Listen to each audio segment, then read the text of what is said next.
Good morning friends, চলে এসেছি নতুন আর একটা ভিডিও নিয়ে। আচ্ছা, আগের দিন আপনাদেরকে আমি বলেছিলাম যে ল্যাব পাপ্পির সাথে ল্যাব অ্যাডাল্টও আসে, ইভেন গোল্ডেন রেক্টিভার পাপ্পির সাথে গোল্ডেন অ্যাডাল্ট আসে। আচ্ছা, আমি সেইগুলো আপনাকে আজকে বলবো কিভাবে কি খাওয়াতে হবে, ইভেন ওদের কি কি বেনিফিটস আছে।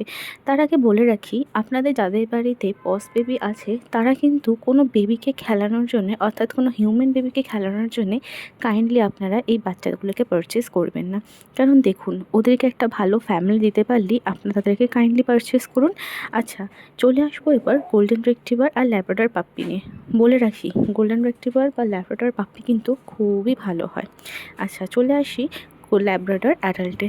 ল্যাব্রাডর অ্যাডাল্টের আপনারা দেখতেই পাচ্ছেন এখানে যে কেবলসটা আছে এটা হলো গোলের মধ্যে একটু হোল শেপ। এটা কিন্তু ওদের স্কিন কোড ভালো রাখার জন্যে এটা কিন্তু বানানো হয়, যাতে ইজি চুইং আর ডাইজেস্টের জন্য যাতে খেতে পারে, তাই জন্য কিন্তু এদের এটা বানানো হয়েছে। ল্যাবরেটর অ্যাডাল্ট বডি ওয়েট যে আপনারা কতটা হতে পারে, ইভেন আপনারা পার ডে কত গ্রাম করে খাওয়াতে হবে, সেটা কিন্তু এর পেছনে মেজারমেন্ট করা আছে, সেটাও আপনাদের দেখিয়ে দেবো।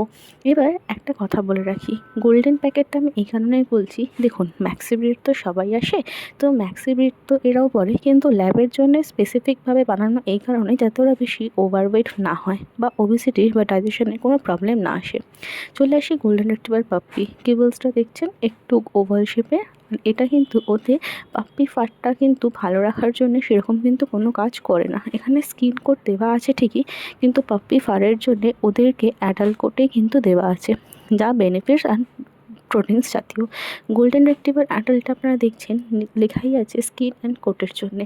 স্কিন অ্যান্ড কোট ভালো রাখার জন্যে ওদের যা নিউট্রিশন বেনিফিটস প্রোটিন লাগে সেগুলো কিন্তু দেওয়া আছে এই গোল্ডেন রেক্টিভার অ্যাডাল্টের ফুডের মধ্যে।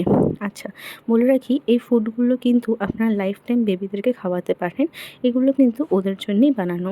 আর একটা জরুরি তথ্য, আপনারা যেখান থেকেই আপনাদের এই পস বেবিদেরকে পারচেস করছেন তাদেরকে কাইন্ডলি বলবেন যেন ওদের যেন মা বাবা যেন ভালো হয়।